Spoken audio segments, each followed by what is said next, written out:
let's talk about NPCs and the various, like, what are they called? Belligerents? A few months is a really long siege. Exactly. Yeah. Well, the thing is, they're being besieged by the undead, right? And we talked about how patient they were. Yeah. So let's talk about belligerents. Okay. So we've got four main.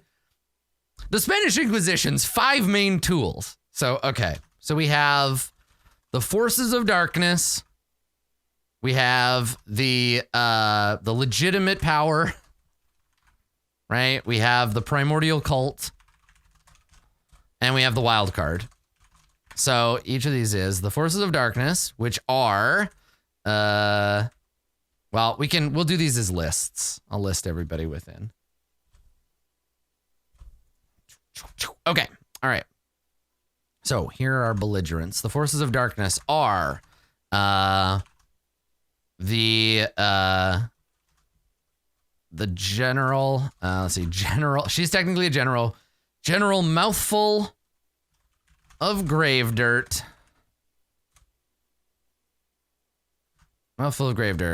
Mara General. There we go. We have Sen. Kind of. I'm going to put Sen, a little god. We don't know who Sen is god, what Sen is god of yet either. This is all too small. There we go. Okay, so we got Sen. We got mouthful of grave dirt. Do y'all want a big spoiler? You want a really big spoiler? Like a big one, a really big one? Okay.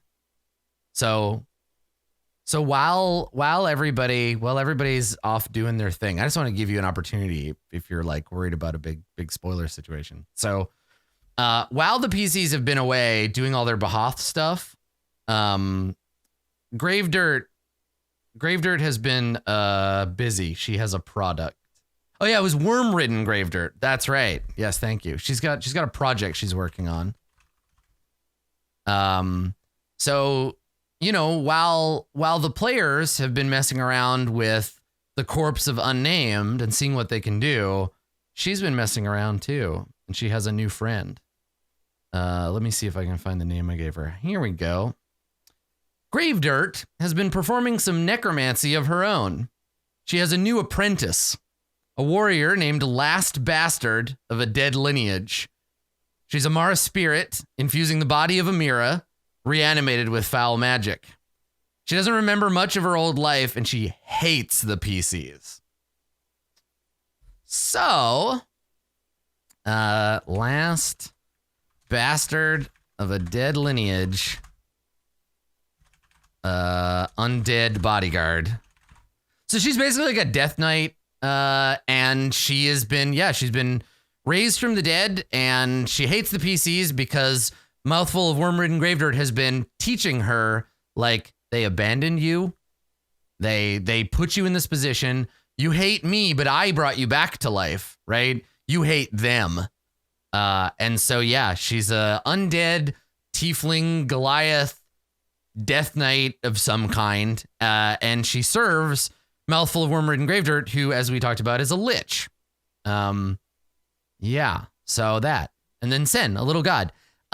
So Sen, I'm not sure I've decided exactly what Sen is the god of, but I think it's something like treachery or treason or something. Yeah, he's a god of like backstabbing. And he's here just to kind of watch the drama. Yeah, I think something down that road, and we'll figure it out more as we go. Yeah, okay, so we have those two. We have Sen, the little god. We have a significant cadre of undead soldiers. They have a small army of disenfranchised anti-court peasants. And then god of picking a fight. Let's see. And then, yeah, fighting men, the living. Oh yeah. And then actual like, officers trained in battle, trained and tested in battle. Okay. And I figure, I don't know about numbers and stuff. We'll figure that out.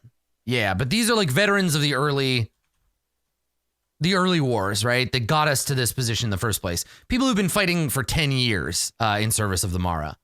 And this isn't even all of them. This is just mouthful of worm-ridden gravedirt's like army of the Northern Reach, right? They're not, like if you go to the Southern capital, it's a fucking terrifying, necropolis, right? It's the first city of the Mara. It's bad. It's a bad deal.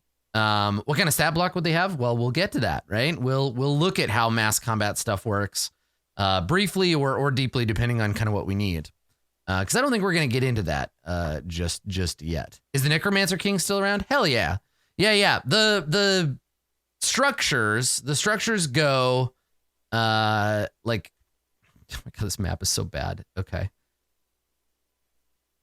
Here, this is how the Mara situation kind of shakes out.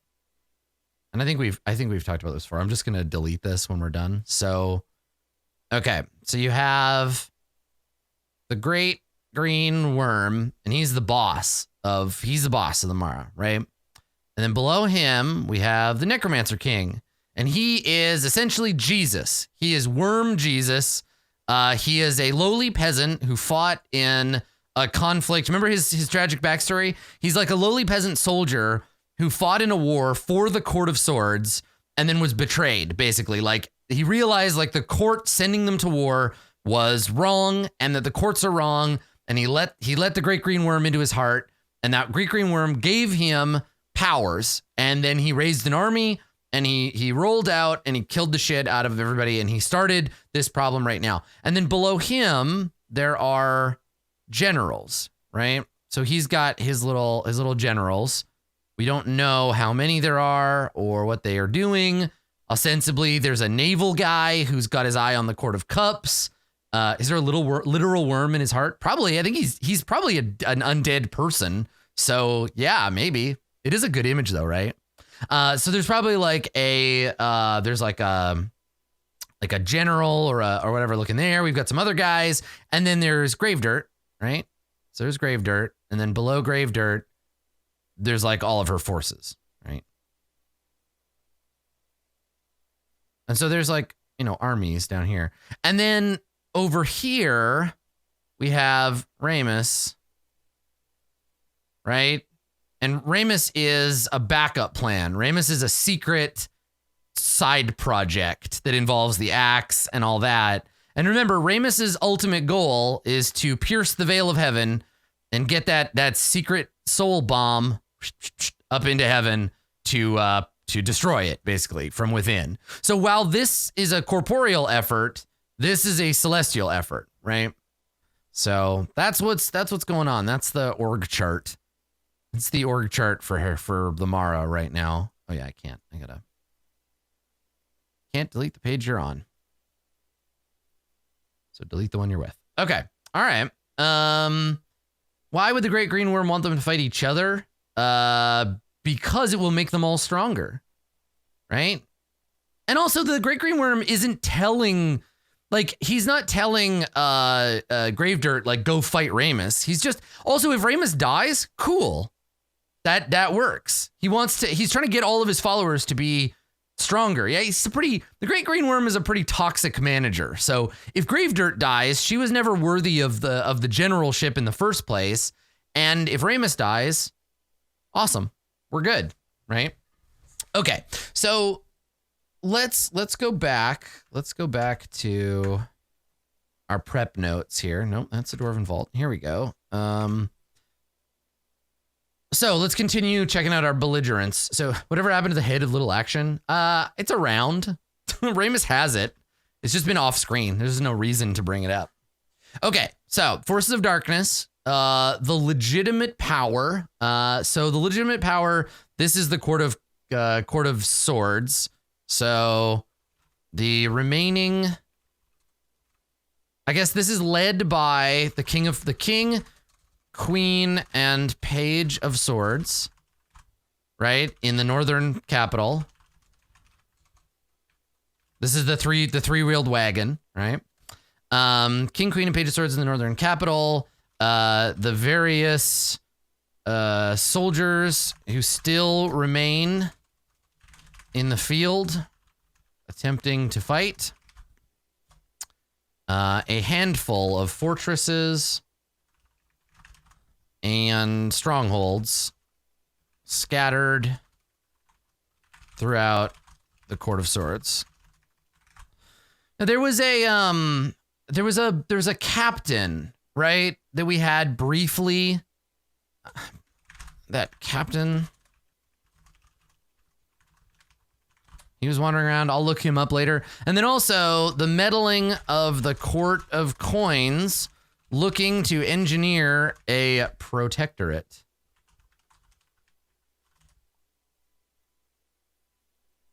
Yeah. That person Gravedirt wanted assassinated. I guess, you know what? He's dead now. They've been gone a little while. I guess they were only gone. They were only gone briefly. So I don't know. That guy's off screen. Yeah, Southern Wind. You know what? Let's put a maybe on him.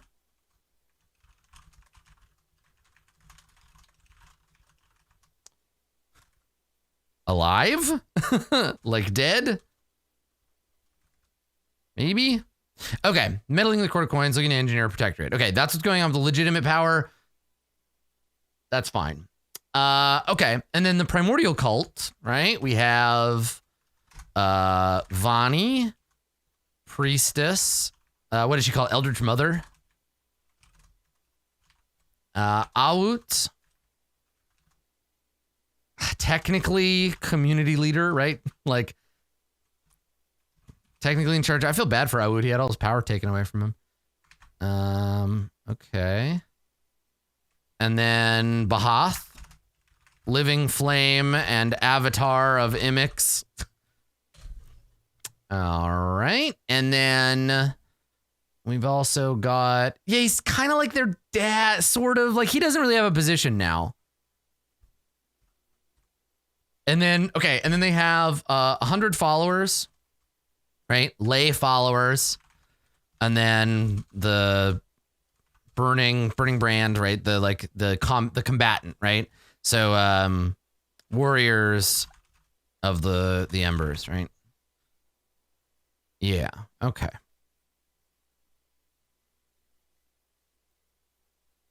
Man, if they try to fight the forces of darkness on their own, they're fucked.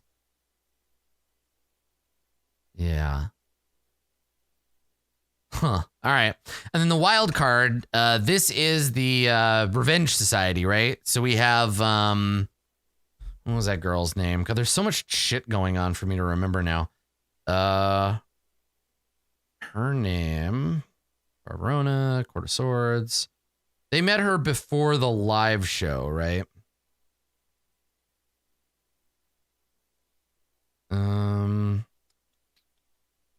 KU. That's her name, KU. KU, the leader of the, what do we call them? Bloody Scale. That's right, Bloody Scale Revenge Society. They're just chaotic. They're chaotic neutral Robin Hood. Okay, so KU, her dragon, Loom, a wind dragon, and a bunch of kobolds. And some disenfranchised humans, too. Okay, there you go. So this is what's going on in the situation right now, and it's forces of darkness versus legitimate power. Primordial Cult hasn't really engaged either in direct conflict. Should we do another shitty Adam Kobold drawing? Yeah, let's do it. Okay.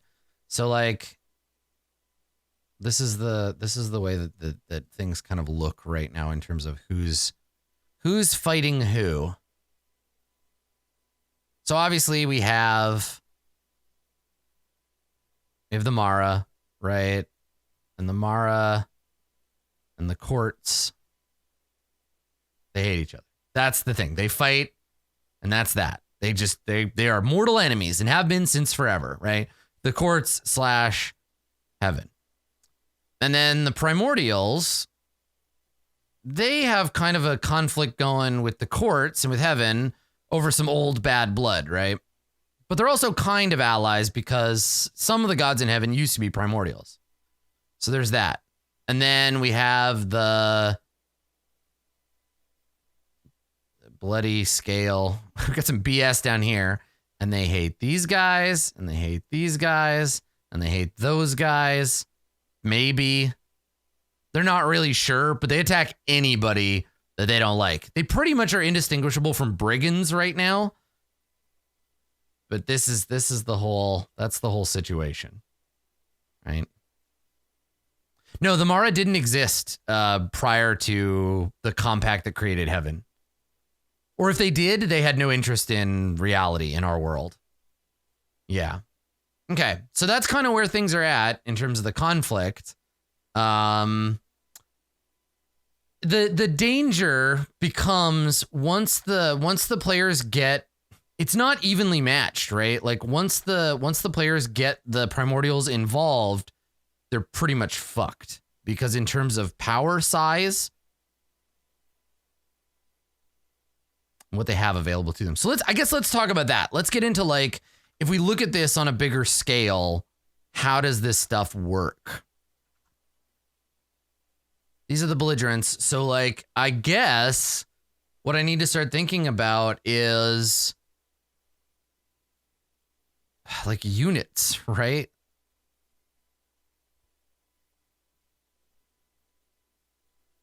What do these things have, right? Because this is a military unit. That's a military unit.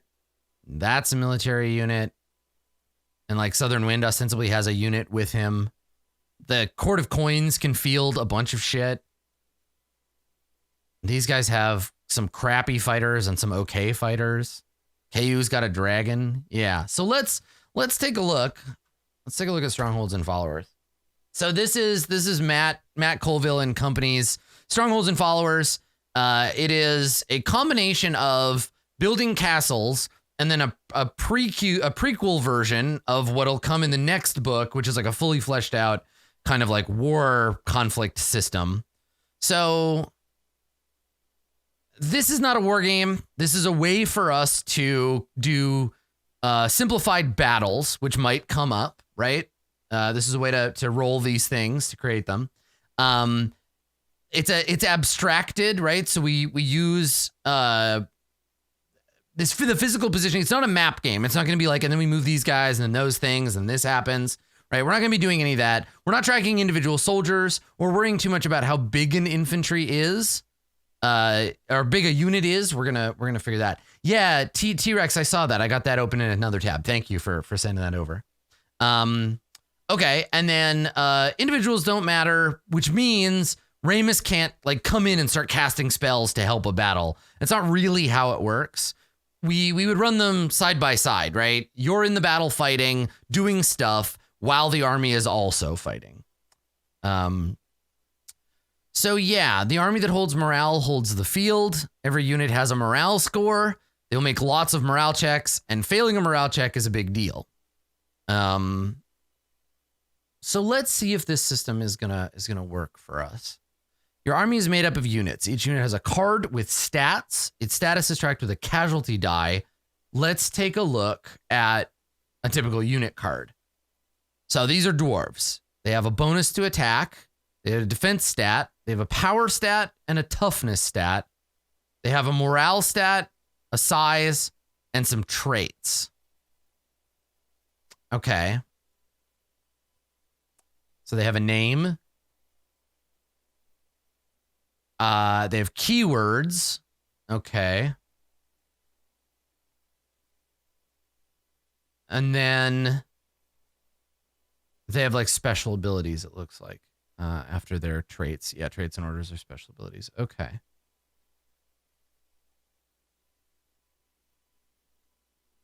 Okay, so there's a chart on the next page. I'll explain that. Then we pick an experience level that affects their attack and their toughness, mostly their morale. Okay. Equipment, they're either light, medium, heavy, or super heavy. and that gives them bonuses to power. And then they're either levies, which are unsoldiers, infantry, which are meat and potatoes of the army, archers, like ranged guys, cavalry, airborne, fortifications, siege engines. And then size represents casualty die. It's decremented, reduced by 1 every time they fail a morale check. And we only have 1 card for a given unit. If you have lots of regular heavy human infantry, you won't have several cards. You'll have a big casualty die, so they can split up and fight and do all the thing. Okay. All right.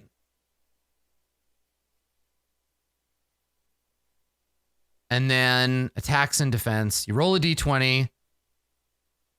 Add your unit's attack. If you succeed, you have to beat their defense. Okay. Well, here, let's make a unit. Let's start in on one. So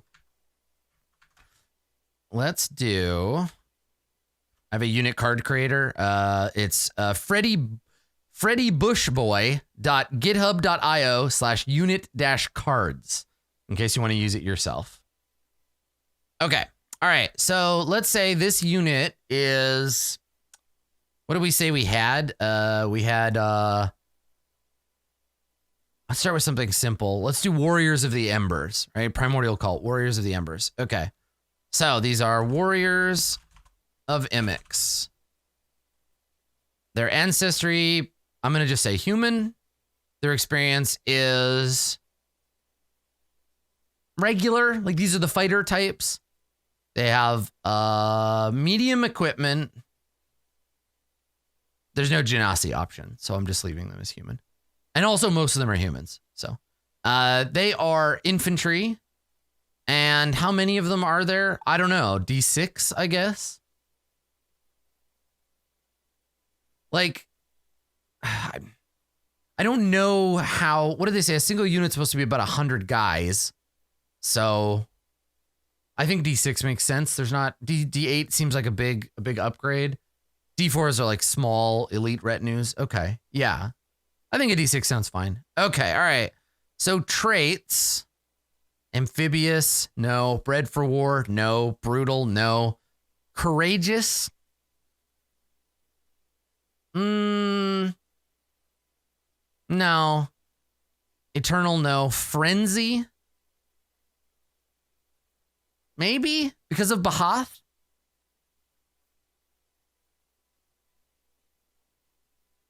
Trait already exists. I know. So how do I add it? Oh, add trait is like add the new one. Frenzy just means.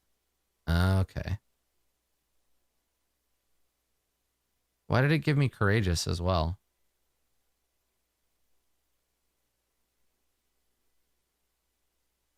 That's weird. It might just be filling it to show you. That's no, but then it doesn't go away when I pick frenzy. Yeah. That's weird. Oh, they're humans, so they're courageous by default. Oh, okay, sure. Yeah. Courageous, friendly. I don't like the idea that humans are courageous by default. I think that's not true, but okay, sure. Maybe I could do none. Yeah, I just don't think I don't see courageous as being an innately human trait. Okay, all right.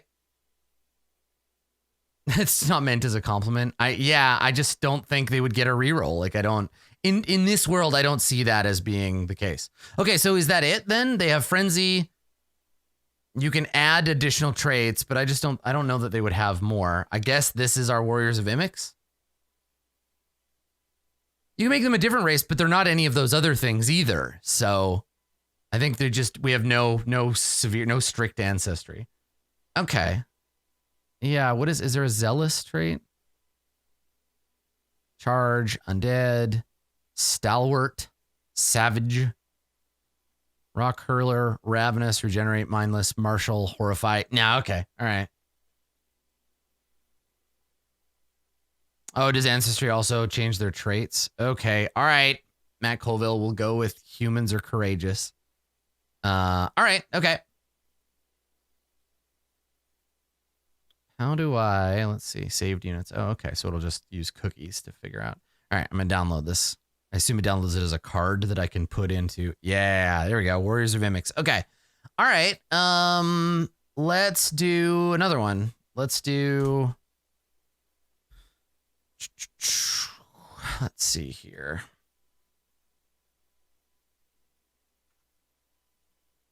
Right, here we go. So this is all the gnome, goblin, kobold. They don't get any humans. Get courageous. Got it. Okay, I see. So this just automatically adds this stuff to the units. And then I guess we'll make a few and then we'll look at how they fight. And then what they cost too. Okay. All right. So what else do we need? If we look at our spreadsheet or our power in the Riverlands, put a little check, or maybe I deleted it. Yeah. Okay. So we've got those. We got the warriors. Let's do the lay followers if they're conscripted to fight. So we'll do followers of Imix. These guys are going to suck real bad. They're human. They're green. They have light equipment and they are levies. There are a D6 of them. They don't get frenzy.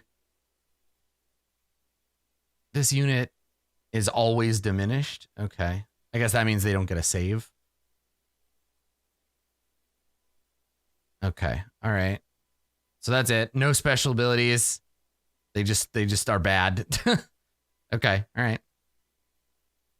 Yeah, 0 morale. Yeah, well, because they're just gonna get slaughtered, right?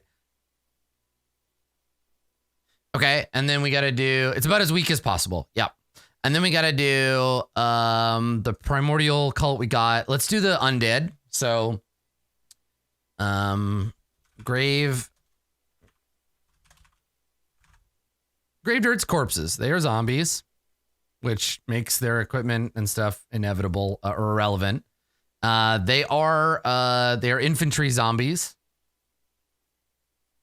Okay. So they have mindless, they can't fail morale checks, and they are undead. Green and regular troops have to pass a morale check to attack them. Each enemy need only do this once. There's a D6 of them. Yeah, okay. All right. Yeah, there's not that many of them yet. She has mostly alive troops right now, which are these guys, grave dirt's regulars. So these ones are humans. They are regular. They use light equipment. They're infantry. And there's a D10 of them. Here we go. Yeah, and after battle, she gets more. Right, these regulars get turned into zombies. Yeah. Okay. Do they have any special talents? I don't think so. I think they're just regular humans.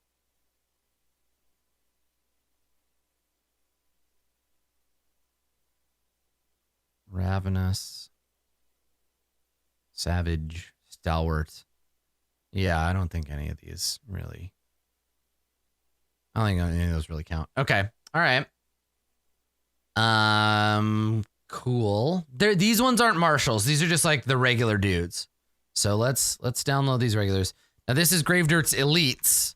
These are the guys that are veterans. There's only going to be like a D4 of them. They have heavy equipment, and I think they're infantry, right? Yeah. She doesn't really use archers, I don't think. Okay, and then they have marshal, right? Boop. Here we go. Okay, all right. So we got Grave Dirt's army. We got Imix's army. Would a worse mercenary army be a wild card? Yeah, like if they decide to hire mercenaries, they could. But yeah, the Imixites are fucked, right? They're pretty screwed. Unless somebody can take out Grave Dirt herself, they're gonna lose any war that they get into. This just helps me understand by how much and to what degree. If they decide to hire mercenaries, they have some options, right? I guess let's make a note here. Mercenary options. So they could theoretically they could get Goliath warriors, right? Goliath warriors. They can hire court of coins mercenaries. They could also theoretically get a tribe of orcs. If they're willing to leverage the... What was his name? The orcish hero. No, hobgoblins are north of the Court of Coins. The Court of Coins it's in between swords. Ilnaval. That's right. Yeah, the Ilnaval myth, right? Okay, so those are some mercenary options, and if they decide to go there, I'll create cards for them as well. Yeah. Okay. I need to know kind of what they want to do in terms of, because I don't want to build, theoretically, if we get to a place where they stick around and they want to fortify, we can create a fortification for whichever place is going to be the battle, right? So that's an option. Okay. All right. So while we're doing this, we might as well continue and make the, hold on. Let's continue and make the other armies. Are we making the Court of Swords troops? No, because we don't even know that they matter yet. So this is Revenge Society troops, and they are kobolds, which gives them, let's see, no special ability. They're seasoned kobolds. They have medium equipment. I think actually there's two. Revenge Society infantry, and then there's Revenge Society archers, right? They have because they're kobolds, they have slings and they throw bombs and stuff. Yeah. Okay. All right. So we got all that. Seasoned kobolds. There's a D6 of them. Do they have any other traits? Amphibious. They're not brutal. They weren't bred for war. They don't horrify. They don't regenerate.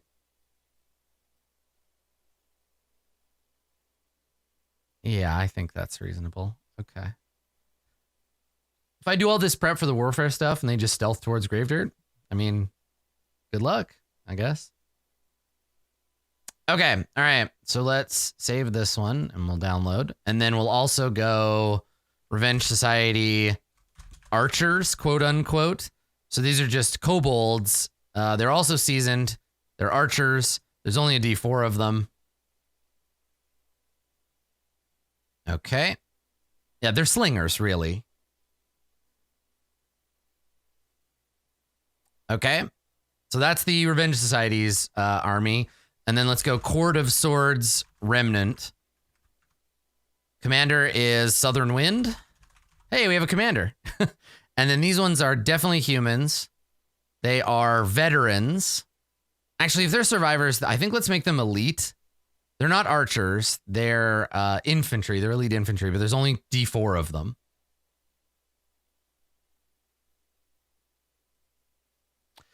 Are there other orc leaders in the world? Grumpsh, Luthic, Shargos. You could probably assume that, Nisbet. Probably.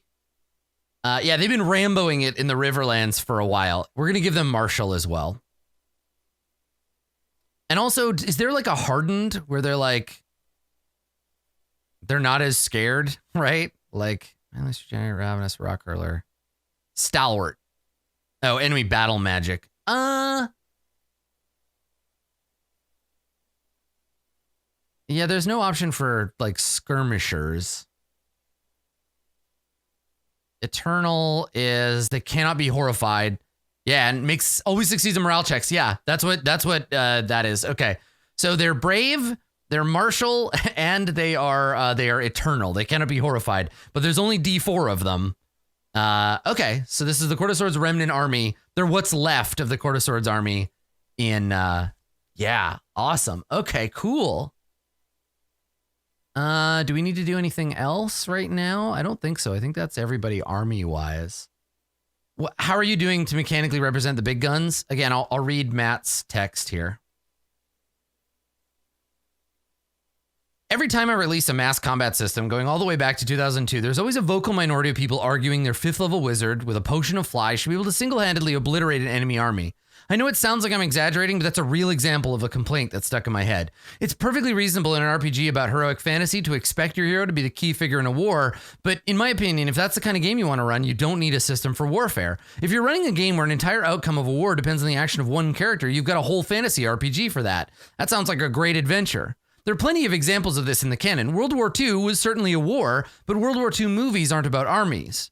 An RPG party, in other words. Look to The Dirty Dozen, Where Eagles Dare, Inglourious Bastards. Instead, we accept that warfare in the game is essentially the same as real medieval warfare, and the existence of wizards and clerics doesn't render armies obsolete. Because again, if that's your philosophy, you don't need rules. It just makes the armies more interesting. So I want a system where the armies matter, and the players and the NPCs can't just turn the tide. Because if they can, Gravedirt would have killed them all already. Right? Bahath would kill them all already. It's my assumption that Bahath will be in there fighting away, right? Chopping at the enemy and doing the thing. So yeah, I don't need to include them as units because it's assumed they're already participating to the best of their ability. And also the players will be doing things while the battle is going on, right? Okay, so I don't really need to worry about how this stuff works yet. I'm gonna review this because you don't want to watch me read. So I'm gonna take a look at this stuff and see how it all works in case we get there. But what I wanted to do was I wanted to just get ready in advance and know kind of what they were up against. So I'm gonna go back into Roll20 and I'm gonna add all this stuff to like a new screen the players might never see. Give me 1 second. Sorry, I'm just organizing my computer, organizing my character sheets, getting all my shit together. Okay, here we go. And then I can upload.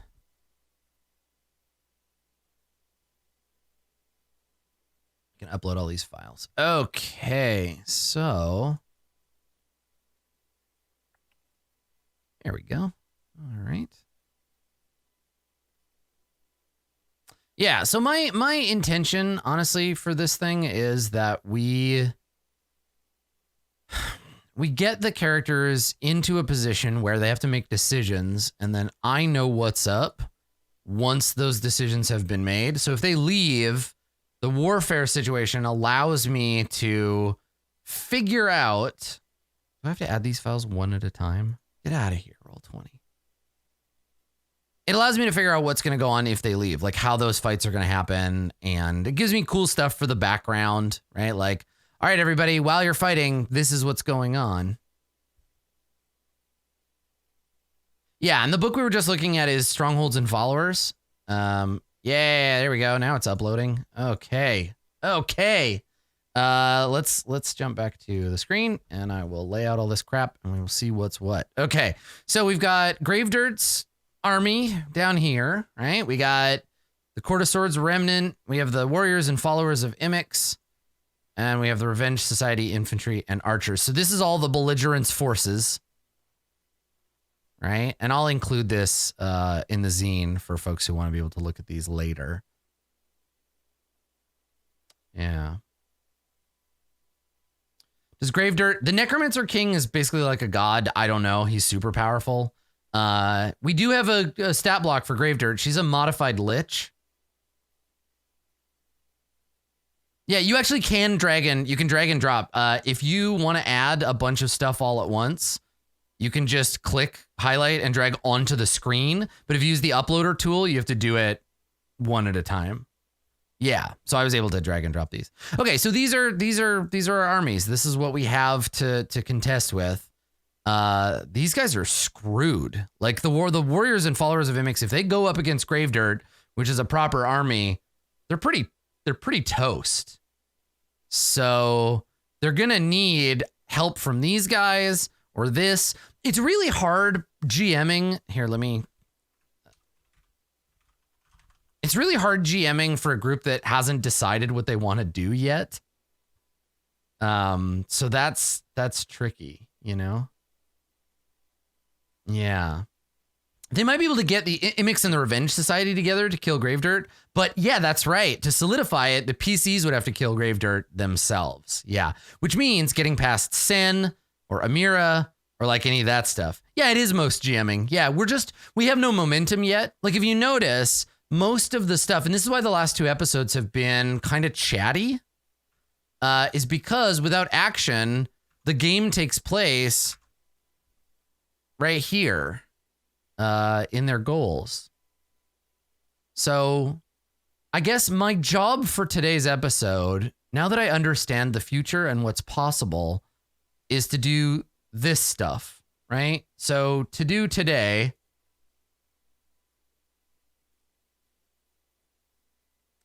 I'm in a very responsive GMing model right now with this campaign because I don't want to distract them, right?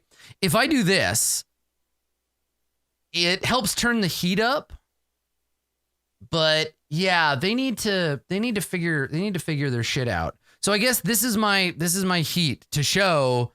And actually, here's the thing: if they ignore this,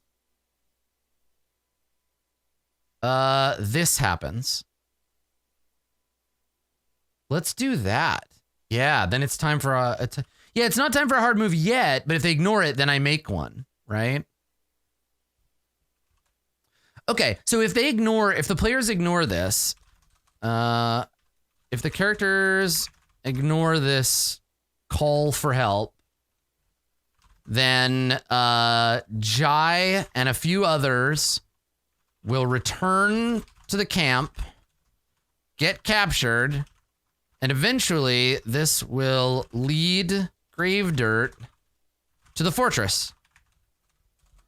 Perhaps she sends an emissary. Oh, that's good. Yeah. So Jai will come begging for help, right? He'll be like, please, like my brother and my friends, they were captured by the undead. They were dragged back to that horrible monastery. I need your help. You need to help me save them. And if the PCs are like, we're too busy for that shit, then he'll be like, fine, get his sword. I'm going to go save him myself. Obviously he fails. And then, that's what happens. They send an emissary. The emissary is Amira. That's me bringing the, someone who's there to inform you. Oh, interesting. This is where you've been hiding out. Good. Well, we're going to kill all of you. We'll be back. Right? Yeah. Okay. All right. So I guess what I need to do in Roll20 then, let me create this is what I do whenever we do a new arc. I need to create a new folder. This one is called Power in the Riverlands. Okay. We'll drag the active PCs back up to the top. So Power in the Riverlands, I need to get, where did she go? Nope, not there. Monastery? Yeah, here we go. Okay. And I need to rename this. Her name is Mouth. I think I actually have, hold on, I have a token for her already. Look, I've been saving her. She's down here. Yeah, Mouthful of Wormwood and Gravedirt. Were we using, oh yeah, we were using, she's a modified Golgari Lich. That's right. Yeah, so I can delete this one. And let me look for, there she is, Mouthful of Wormwood and Gravedirt. And we can put her into Power in the Riverlands. Okay, all right. So now I also need Amira. I need her token. When was the last time we saw her? Nope. Okay. So I'll just find I'll find a new tiefling token for her. Okay.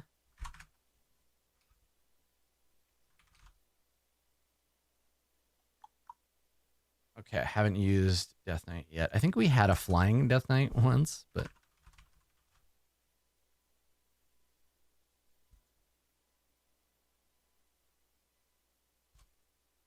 Lord Soth. Okay, so she goes in Power in the Riverlands, and now we got to edit. so that it isn't just a Death Knight. It is last bastard of a dead lineage. Here we go. And then I got to make some changes on here because I can't have her rolling with a name like that. So last bastard.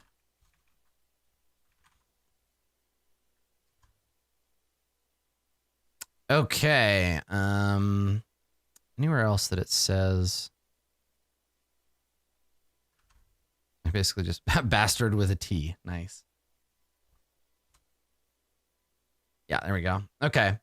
Yeah. All right. So this is just if I post any of this in chat. This is an immersion thing where I'm just saying, like, if I ever have to post this way they'll see it. Perry.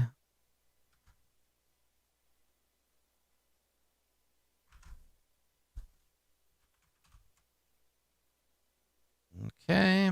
There we go. All right. So I'll probably further modify Last Bastard, but for now, I mean, Jesus, they're up against some shit, right? Because this is a CR17 sub boss, and then the boss is a lich too. I should. No, you know what? I think this makes sense. Gravedirt made someone who is technically tougher than her, but that's fine. Yeah. Okay. Cool. Maybe I should make her a regular lich. Let's do a comparison. So regular lich is pretty fun too. And a lich is a good, like, a boss monster, right?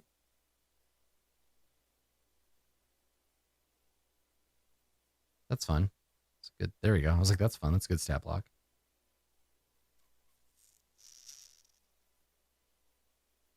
Yeah, there we go. Okay.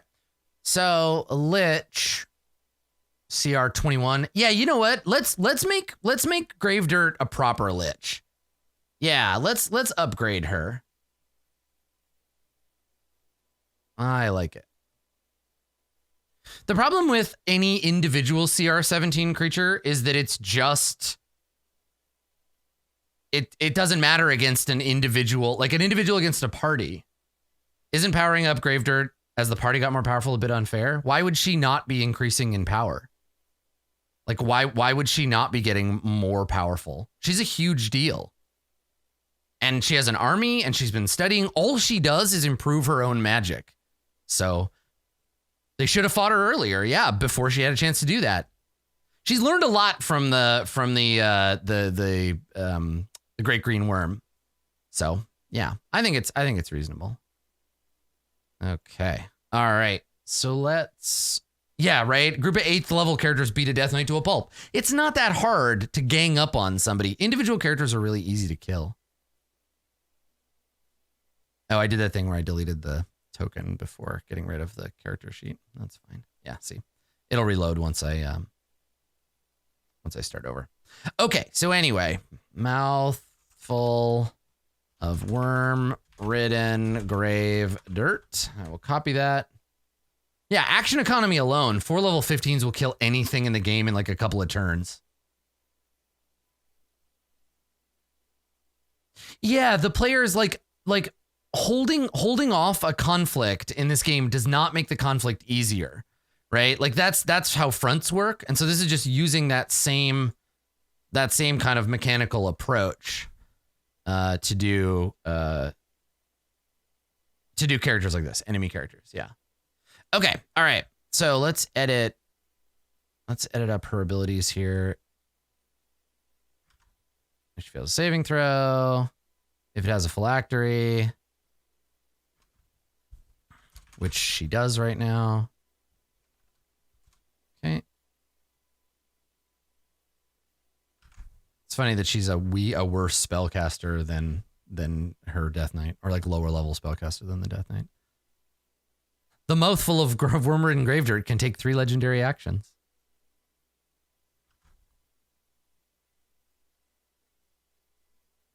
And if they attack her in the fortress, she'll have her own, like, she'll have layer actions, right? Which should be fun.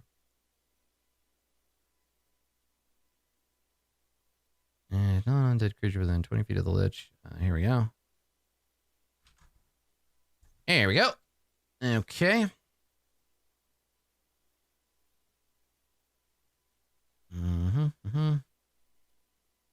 Okay. All right. So we're good. We're good on her. She is ready to go. So let's get some tokens here. So I know where that token is from. That was from Arknight.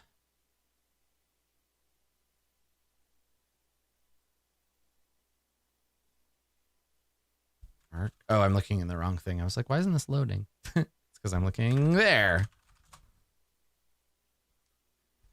Yeah, Sen, I think Sen, we used Sen as her phylactery before. But yeah. What's Bahath's stat block?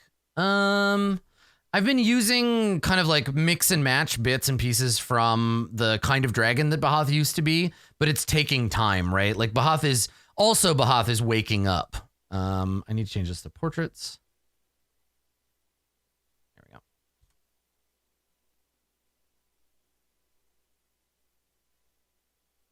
I mean, if they can convince Sen to give up the phylactery, he would probably be like, oh yeah, that's fun. Let me betray her. That'd be a fun thing to do.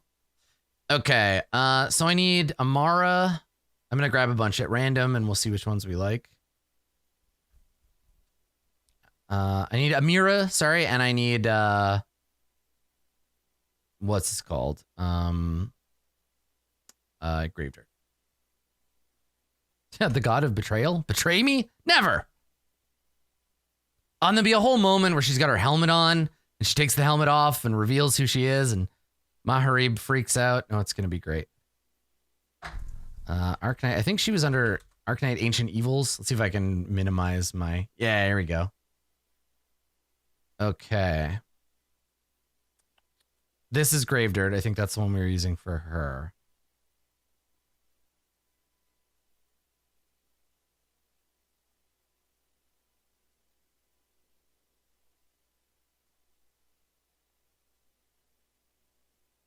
A lot of skeletons. Yep. Yep. Oh, that one's good too. She's got horns. I like that. Look at this pretty boy. Palpatine? Oh, that could also be a good Amira. All right. So, what do we think for these? Yeah, it's Ramus in a few arcs. Yeah, it's got horns, but that's the only thing I like about it. This one is definitely Gravedirt. So let's do that.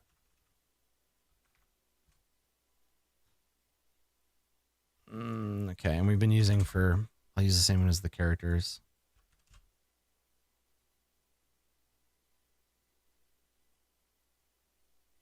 And then what do we do? Armor class. Oh, but it's NPC armor class.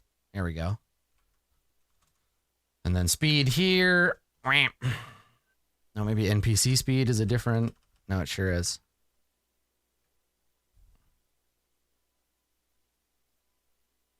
There we go. Okay. All right. So there's that. I need to, and then I need to go and do the double, the edit. Use selected token. There we go. Okay. All right. So now that's her. That's her default token. We got her ready to go. And then we'll do the same with Amira. I don't know. I like this one for Amira. I think it's kind of fun because she's got this kind of smirk on her face, and it doesn't really scream like Death Knight, which is sort of fun. But then this is like a more kind of horrific version of it. So I don't know. What do you think? Like, should she come back as like more like a princess, like her original form? Or do we think we should go with the like creepy? Yeah, maybe let's do that one. Yeah, what would Gravedirt? I think Gravedirt would. I think Gravedirt just isn't like, she's not perfect at it yet. So I think this is the one we're gonna go on for now. And I think it'll be freakier that way. Yeah. Okay, all right. So now I gotta go. Represents. God, what's her name now? She's had so many fucking names. There you go. Last Bastard. This was NPC armor class. This was NPC speed. This was NPC HP.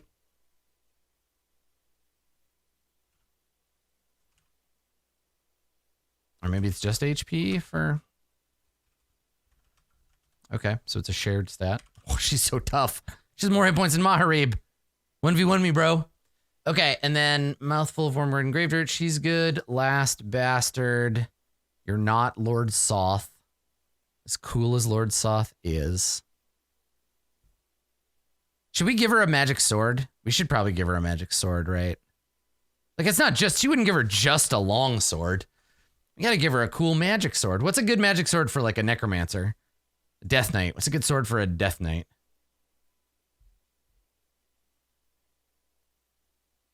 Yeah, some kind of... She had Bahoth, but Bahoth was taken away from her. I don't want it... Because remember, anything we give her has the potential to fall into the hands of the players. So... Yeah, let me see. Sort of life-stealing. A Vorpal Blade would be fucking intense. Jesus Christ. A Vorpal Greatsword? Oh, fuck. When you attack a creature that has at least one head and roll a 20, you just cut off their creature's head. The creature's head. That's so... It's so intense, though. It's so all or nothing. But it is a crit effect. And it can't kill Berg. Berg's immune to crits. Oh, but this isn't a crit. You just don't also take the crit damage. It's a +3 sword. Have it be ethereal so it dies. It disappears when she dies. Yeah. Such a creature instead takes an extra 68. I just don't... Yeah, it's a little... It's so like...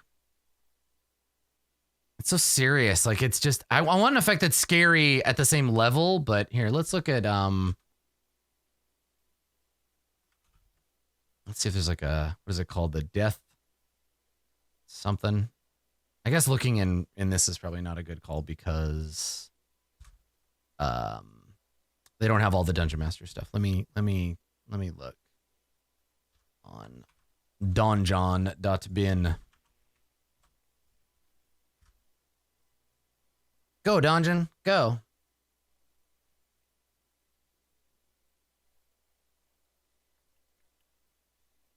Okay. 5e, magic items. Type. Weapon. Yeah. Okay. +3, if you hit a fiend or undead, they take an extra 2d10. Like, we could do a flipped version of this. Oh, I like that. Let's do that. Yeah, let's give her like an Unholy Avenger. Yeah. That'll be fun. Whoa. Whoa. Oh, the zoom control just changed in between loadings. Whoa, shit. Okay. Yeah, an aura that gives disadvantage. Yeah. Okay. So let's do that. I need a name for this. We need a name for this weapon too. It's called Fuck You, Maharib.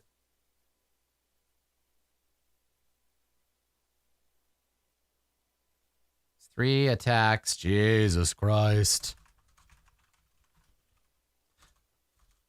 3 attacks with something about betrayal. Yeah, right?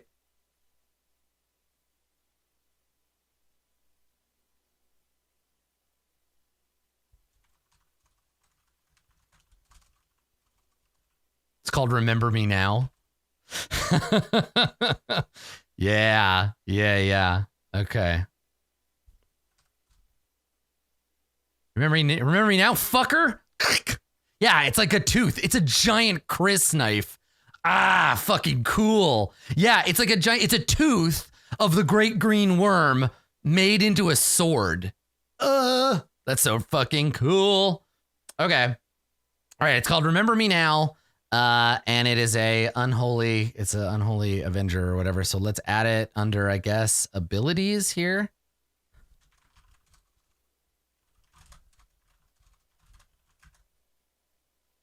Last Bastard's great sword is a shed tooth of the great green worm.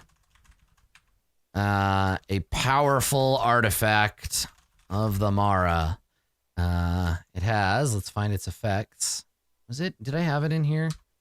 Let me see. I guess I can just copy it. Con, Caraptus, give me my weapon. Seriously, you kidding me with this shit?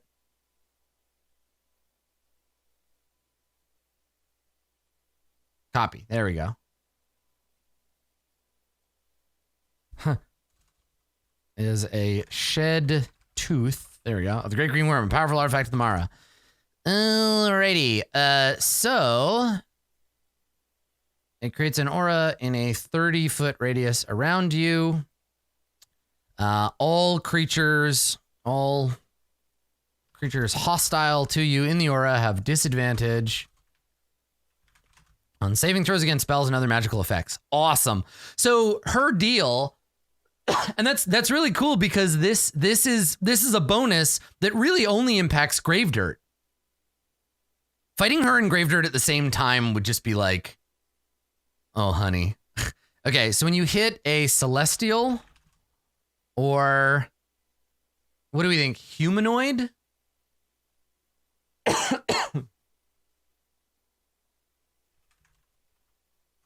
Okay, it takes 2d10 necrotic damage.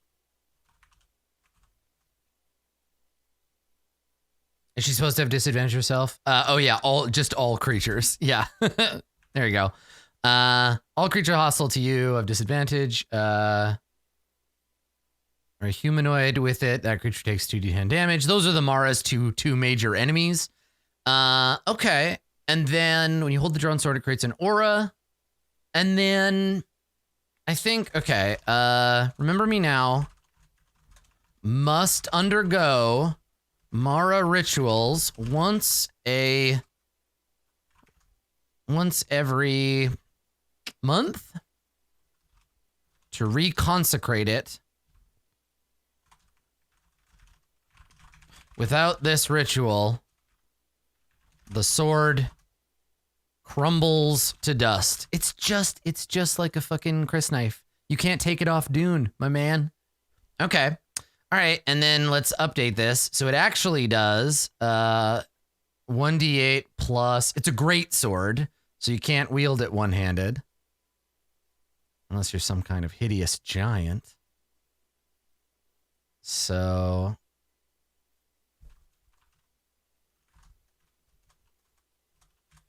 two-handed. A great sword does how much damage? Yeah, her AC will go down too. Yeah, that's true. It's 2d6. Okay, so 2d6.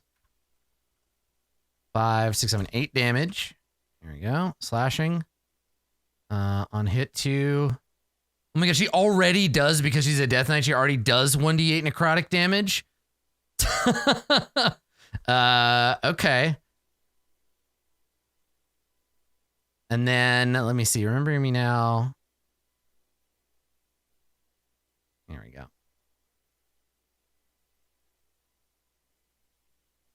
This thing's like a monster crit machine.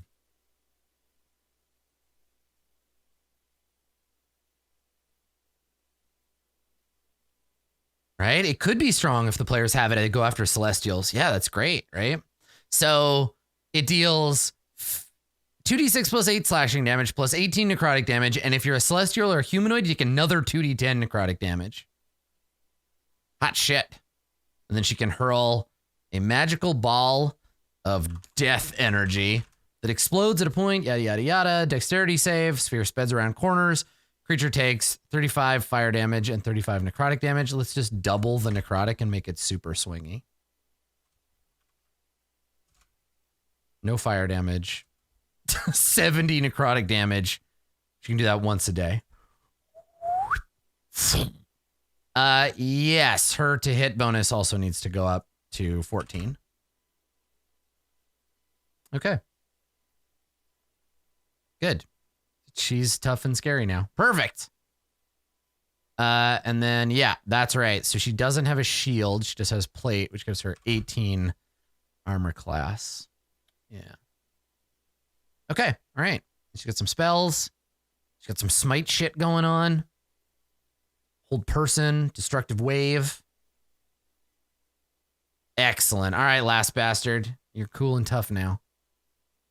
And then I'll probably do the same. Now I don't have the time to do it right now, but I will probably do the same to prep our friend Gravedirt. She needs some magic items. She needs like a staff of the arch magic. She's gonna have she'll have 3 items that are attuned to her because she's an elder lich, right? So she needs that. She needs some magic items.